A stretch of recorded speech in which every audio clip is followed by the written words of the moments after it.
Hello again, it's time for another Ask Nico Q&A where you send me your questions and I answer them. Now, someone on the last video asked if there's a more private place to ask their question. If you would like, you can send me a message on Facebook, but I will let you know that I don't get alerts for inboxing on Facebook or on YouTube, and sometimes those really pile up. Those might get lost in the clutter. I do try to answer these online, and, if it is anonymous, because of your screen name and things like that, I wouldn't worry too much about that. A lot of people can ask some pretty, personal questions, but they are protected by anonymity always. So, if you want to ask a question, comment below or comment on the Facebook wall, and just let's talk about it. Alright, so here we go. Miko Osaki asks, "Hey Nico, I have a question. Is it normal to have paranormal activity when doing tarot?" Thank you. That depends. I don't normally encounter, paranormal activity when I am doing a tarot reading. Tarot and, a scrying mirror or Ouija board, those are, all completely separate things. And some people do kind of, when they think about the tarot, they do kind of go to that esoteric place. I would say that there may be something reacting to the fact that you're doing tarot, but it could also react to other things that you do. So it's not really the tarot that's doing that. If there is paranormal activity going on, you may actually be also having your intuitive faculties sort of heightened, like working with the tarot is making you more aware, making you more psychically sensitive, so you could be picking up on that. But the tarot itself doesn't always make something happen. Indifferent Sky asks, "I'm not sure how to make this question, so I'll make it short and see if you need clarification. I hate Neptune, how can I defeat it? Neptune is a bitch that plagues every good aspect of my life. Why is it so strong?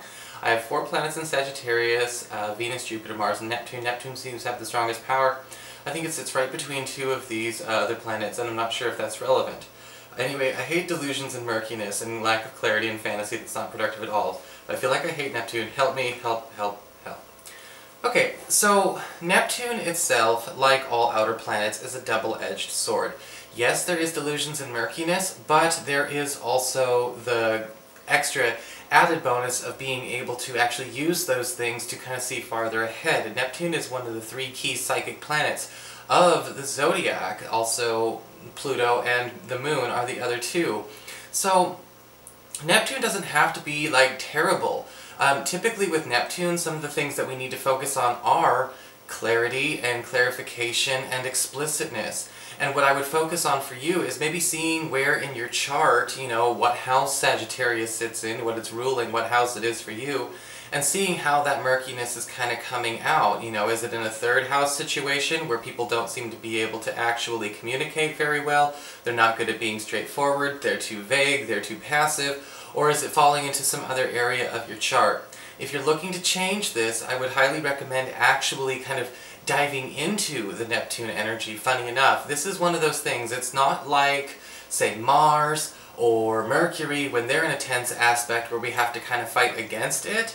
When we're dealing with an outer planet, we have to go into it. Okay? So I would say that maybe actually studying a little bit more of dream work, meditation, psychic intuitive arts, funny enough, actually kind of going into it will help you get control of it. Alright, so that's one of the things I can think of there. You might have to provide with clarification, because like I said, I don't know what house this is in. I don't really know how it's aspecting these things, so we're not really I don't want to go further than that and risk giving you bad advice, alright?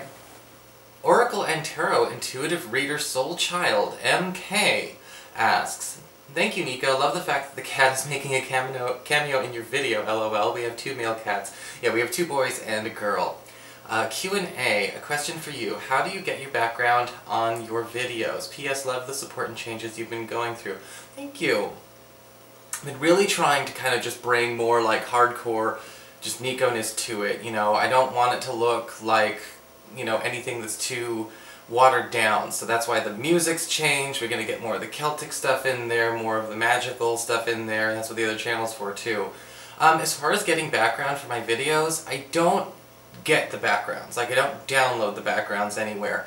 The photographs that you see are still photographs that I either take myself or I get from my friends, and then I usually design some kind of lighting effect, either a swirling lighting effect or a pillar of light effect in Adobe After Effects or Adobe Premiere, and then I go to Adobe Premiere and I actually overlay or perhaps change the opacity of a video stacking on top of it so it looks like one video, and then I export it all as one. So I'm actually designing my own backgrounds. Thanks for asking. Jeanette O'Day and Lowe asks, as a fellow Virgo to another, when is your birthday? If you've already shared this, I apologize. I'm a newbie, only watching you for a few months now, and this is the first non-horoscope video of yours that you've watched. Also, what are your thoughts on astral projection? Have you ever done it? Do you believe in it? And can you make a video about what your camps are? Question mark. Also, can I attend one? I do have a few video about my camps and my retreats. I've got a couple of them, and I'll post some links as a response to your comment when I'm done uploading this video. And I will definitely do more on that. Actually, Chris has got somebody who's going to be doing a documentary about them when I'm out in England again this year in August, which is going to be really cool. My birthday is September 11th. As far as astral projection is concerned, I have never successfully done it like on purpose, but I have done astral projection and out-of-body experiences on accident. Typically for me they happen in the morning where like I'll wake up. If you ever have those days where you like wake up an hour, 2 hours before your alarm clock wakes you up, and then you go back to sleep, and then it's almost like you never went back to sleep. I've had situations where I knew I was sleeping, but I could see through my eyes, and that's more of an out-of-body experience in this reality. So I have had it happen. I do believe in it, but I've never really been able to actually make it happen on my own. My roommate is much better than that. And if you'd like to attend one of our retreats, we make announcements about 2 to 3 months prior to the event. And so what you do is you do have to make a deposit on your ticket. There's a non-refundable deposit on the ticket that you make, and then you pay at a later time, or you can pay for the whole ticket up front. And you check out collaborative-consciousness.com. That's the website that has all the events that Chris and I do together, including our retreats and our causes of the month. Jude Ultra asks, Nico, you are fantabulous. Thank you.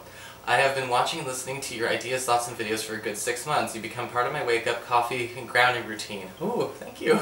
I find myself resonating with you seamlessly. Thank you for being so you. Future questions. What are your thoughts about Twinless Twins? I am female. I lost my twin brother in the womb. Oh. I feel like half of me has always been missing. I've taken on masculine traits my entire life, feeling almost lost in identity. But knowing that we choose the life we're born into, I wonder how this sacrifice can positively affect my growth. My purpose in this life, perhaps this has too many variables that it's time to set up a reading with you. Okay, basic thoughts. Twinless twins and effect on personality and spiritual growth. Basically, you know, your twinless twin situation does have a little bit more to do with if one of the twins unfortunately does pass away in the womb, they do not leave you. Okay, so it's almost like a guardian angel or something like that, almost incarnating with you, but they can't, so to speak. That might be why you're also taking on those traits. This could be one of those situations that, not necessarily in a karmic sense, bigger than karma, you know, you actually have an attachment or a being that's kind of from the same soul community, same cluster, almost like a soulmate situation where one of your soulmates is actually disembodied and actually working with and through you. So this can make a big deal because you're working for two, but you have the power of two as well. Okay, so that really is kind of more of a tarot reading kind of thing, or an astrology reading kind of thing, but I hope that gives you some clarity. Savior Underdog asks, hey, this is a question for your next Q&A. I have used my psychic abilities pretty much my whole life, and thus far without really knowing. It runs in my family. Me too. I've also been a lucid dreamer since as far back as I can remember. I'm currently going through the process of a spiritual awakening, which confused me at first, but I find it pretty interesting now. I get messages and such from my personal life, but would like to tap into the collective messages for everyone as well. What are your suggestions to aid with that? We'll be going for Reiki certification in the near future as well. Okay. Well, when it comes to tapping into collective messages for everybody, if I were you, you know, if you're thinking about, you know, using these abilities and they are natural to you, obviously we do need to kind of get those honed and get those trained. If you've been doing on the lucid dreaming deal, typically lucid dreaming is kind of an, you know, a step, like the step before astral projection and out-of-body experiences, as well as communication with spirits from another area. So I would suggest maybe if you have been kind of getting these cues, then you do have kind of an open line, or I guess you could say a phone line, to either guardian energies or maybe spiritual entities that you can actually work with. You may want to actually consider studying up on mediumship or channeling. In fact, I'm kind of feeling like you probably would do really well with that. Depending on where things are in your chart, you know, I mean, I don't know how much how much stock you put into astrology, but if you have, like, say, Pluto, Neptune, or the Moon in strong areas of your chart, like the 8th house, the 3rd house, the 12th house, or the 9th house, you may want to get yourself in that direction.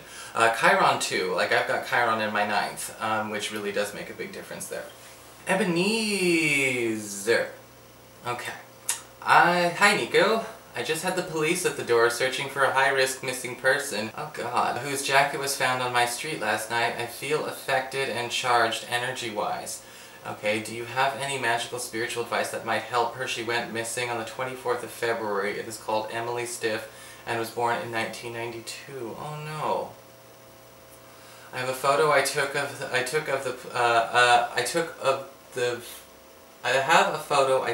photo the police showed me, if helpful. Not sure if and when your Q&A is due, hopefully but if it's a while and you get a chance, maybe you could Facebook message me. Oh, it's Eloise. Damn it, Eloise, you should have just messaged me. Okay. Here's what we're gonna talk here. Girl. Alright, I'm sorry. Sometimes I just let these things build up for the Q&A so I can just look at it all at once, and this is definitely emergency material. If I were you, you know, if you can print up the photograph, step number 1. Number 2, we want to focus on things that go along the lines of either a truth spell or maybe even a protection spell, maybe both. Because, you know, missing persons reports, there's not a lot of correspondences for that. With magic and spiritual work, you do have to mix your correspondences.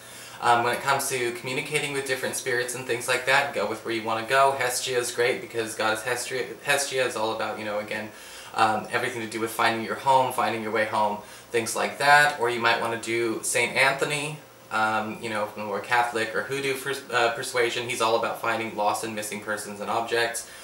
Anything to do with blue candles, using eyebright herb, or maybe even lapis lazuli stone in a crystal grid with, you know, with clear quartz, and maybe a red jasper would also be a good mix on top of the photograph. Those would be where I would go to first. And I'm sorry I did not get a hold of this sooner.